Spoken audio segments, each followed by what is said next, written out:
about 6 years ago, I beseeched our World Talent Federation headquarters in the US to donate 29 human anthropobiometric kits. Anthropobiometric kit or machine is a machine that helps us in predicting careers.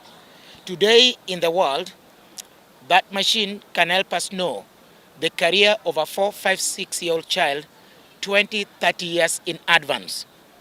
That means you as a parent, you as a teacher, you as a government, you know where to put money, time, and effort in advance without any usual waste that we make in our education systems.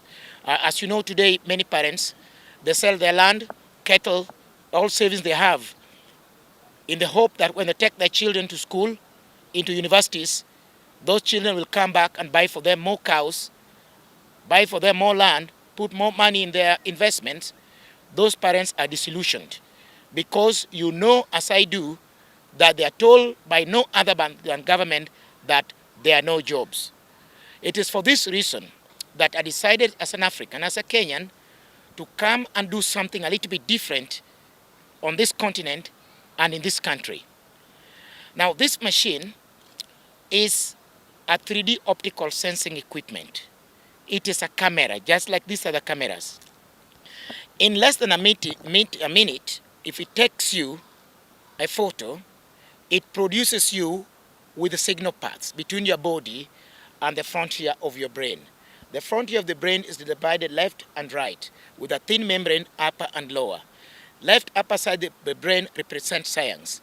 Right upper side of the brain we call the human volcanic brain.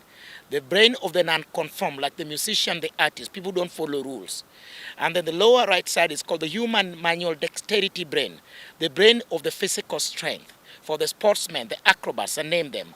And the lower left is for the decision makers, the accountants, the planners, and that kind of people. If you know, like I do, all careers are about those 4 areas. The rest are specialisms. So all I need to know, where do signals go quickest in your body? If I see from that image, from that picture, that the green light goes to the left upper side of the brain, then I know you're a scientist. If the green lines go quickly to the right upper side, then I know you're volcanic. You are non-conform. You are most likely to be a musician, an artist, and the rest. I only need to do talent validation later to confirm which exact specialism you are. Then now you can see how easy it is for me to predict the career of a 4, 5, 6-year-old child because I have a background and I have an image to do with me. You no longer need to take your child to school the way we used to do, that you just take them like a pack of potatoes and you hope all of them will produce chips. That is nonsense in the world of today. You will not take your children to wade through guesswork up to university level only for you to discover it was the wrong course. It is very bad, even for adults today, that got themselves shipped out of the learning system or were shipped out and wasting away in Changadens.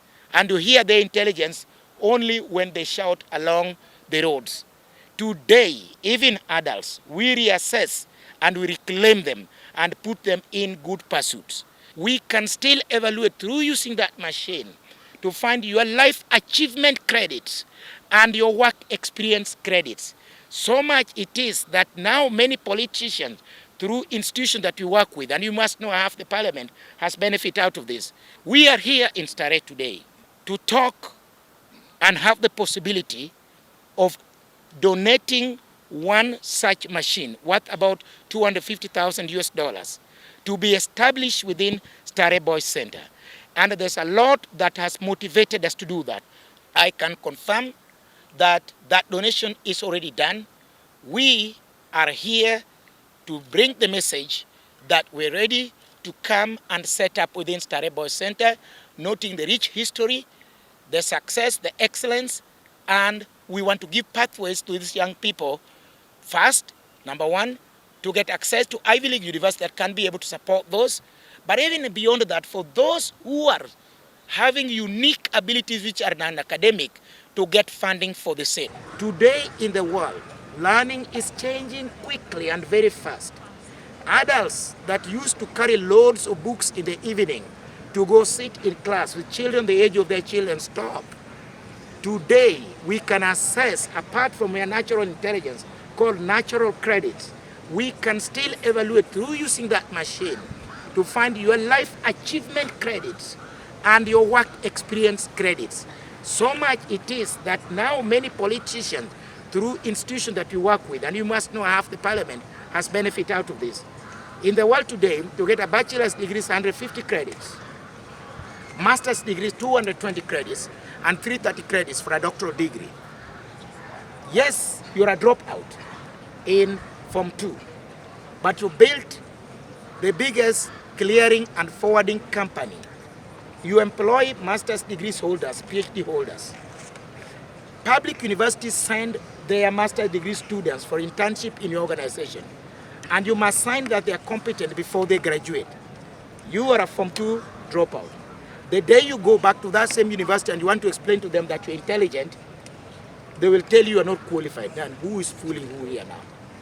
What is learning and what is intelligence? There is a sad mistake that people think that learning is only in the four walls of a classroom. How about natural learning that makes you learn a language without being taught? How about natural learning that makes you do things that even the PhD holder cannot do? We have a disaster. We are thinking ancient. We have to change.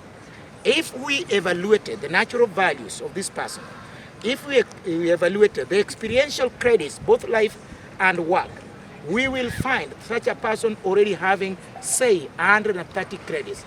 Only 20 credits to go, which we give them as a project to do in their establishment.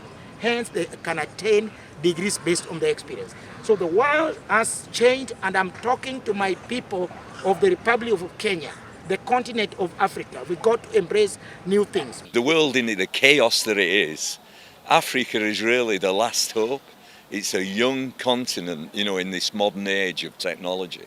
And it is offering so much for the environment, so much for community, so much for creativity, and so much culture that we are only now beginning to find out the richness of. So these young boys are going to raise a few more flags, I think, in future years. We've just lowered 2 here, but they're going to raise a hell of a lot more in future years. The civilized world know about it. That's why they're giving a donation. That's why in Europe alone, and I can also speak as an ex-personal assistant to Dr. Griffin, when a player in the Super League or the Premier League gets hurt or a broken leg, they will tell you that Rooney will be out of the game for 4 weeks. And indeed 4 weeks. How do they know it? Or 2 days? Or 4 days? How do they know? That's part of that machine we're talking about here. That can predict the pathways, the time, and even tell who is going to be the leader, who is going to be the cleaner, who is going to be this. So it is real. They know it out there. But now, thank God, with my brother here and his colleague, the same opportunity being given to us in Africa. And I've given you an example. 30, 40 years ago, Griffin already predicted, and I had that desire, that I would get to where I am now. I'm one of those people that's celebrating that I am glad I took the right path. So yes, it's real. Had the national government, and I'm also now speaking as a government officer, even though from county government of Kisumu, had the national government sought the help of Professor Bora as they started, without distorting the idea, I can tell you CBC would have been a great success. They need to sort him again, and we'll get it right. I am appealing to our government to consider that. We are having a conversation with the African Federation of the Gifted and Talented because the initial engagement that we had seems to suggest that they are aligned to our own mission. Here in Starehe is a well-known name. And in Starehe, we take children from mainly poor backgrounds from every corner of this country.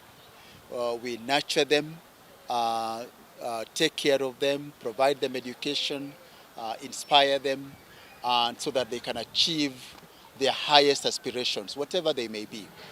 Not just education, in sports, in music, in athletics, you have seen that. So when this proposition was brought to us, we thought it is ideal We think that we can explore it.